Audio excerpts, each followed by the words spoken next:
ಆಂಧ್ರಪ್ರದೇಶದ ಉಪಮುಖ್ಯಮಂತ್ರಿ ಜನಪ್ರಿಯ ನಟ ಪವನ್ ಕಲ್ಯಾಣ್ ಅವರು ಅಕ್ರಮ ಗಾಂಜಾ ಬೆಳೆಗಳ ವಿರುದ್ಧ ದಿಟ್ಟ ಕ್ರಮಗಳನ್ನು ಕೈಗೊಂಡಿದ್ದಾರೆ. ಇತ್ತೀಚೆಗೆ ಆಂಧ್ರಪ್ರದೇಶದಲ್ಲಿ ಅಕ್ರಮ ಗಾಂಜಾ ಕೃಷಿ ಒಂದು ದೊಡ್ಡ ಸಮಸ್ಯೆಯಾಗಿ ಪರಿಣಮಿಸಿತ್ತು.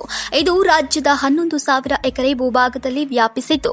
ಇದರ ಪರಿಣಾಮವಾಗಿ ರಾಜ್ಯದ ನೂರಾರು ಹಳ್ಳಿಗಳಲ್ಲಿ ಗಾಂಜಾ ಬೆಳೆ ತೀವ್ರ ಪ್ರಮಾಣದಲ್ಲಿ ನಡೀತಾ ಇತ್ತು. ಆದರೆ ಈ ಅಕ್ರಮ ಚಟುವಟಿಕೆಗಳನ್ನು ತಡೆಯುವ ಪ್ರಯತ್ನಗಳು ಸರಿಯಾಗಿ ನಡೀತಾ ಇರಲಿಲ್ಲ. ಆದರೆ ಪವನ್ ಕಲ್ಯಾಣ್ ಅಧಿಕಾರಕ್ಕೆ ಬಂದ ತಕ್ಷಣ ಗಾಂಜಾ ಚಟುವಟಿಕೆಗಳಿಗೆ ಶಾಶ್ವತ ಕೊನೆ ಕಾಣಿಸಬೇಕು ಅಂತ ದಿಟ್ಟ ನಿರ್ಧಾರವನ್ನ ಮಾಡಿದ್ದಾರೆ. ಇದಕ್ಕಾಗಿ ಇವರು ಒಂದು ವಿಶಿಷ್ಟ ತಂಡವನ್ನ ಅಂದ್ರೆ ಈಗಲ್ ಅನ್ನೋ ಟೀಮ್ ಅನ್ನ ರಚಿಸಿ ಗಾಂಜಾ ಬೆಳೆಗಳನ್ನ ನಾಶಪಡಿಸೋಕೆ ಮತ್ತು ಅಕ್ರಮ ಚಟುವಟಿಕೆಗಳನ್ನ ತಡೆಯೋಕೆ ಯೋಜನೆಗಳನ್ನ ರೂಪಿಸಿದ್ದಾರೆ. ಸದ್ಯ 375ಕ್ಕೂ ಹೆಚ್ಚು ಹಳ್ಳಿಗಳ ಮೇಲೆ ದಾಳಿ ನಡೆಸಲಾಗಿದ್ದು ಗಾಂಜಾ ಬೆಳೆಗಳನ್ನ ಸಂಪೂರ್ಣವಾಗಿ ನಾಶ ಮಾಡಲಾಗಿದೆ.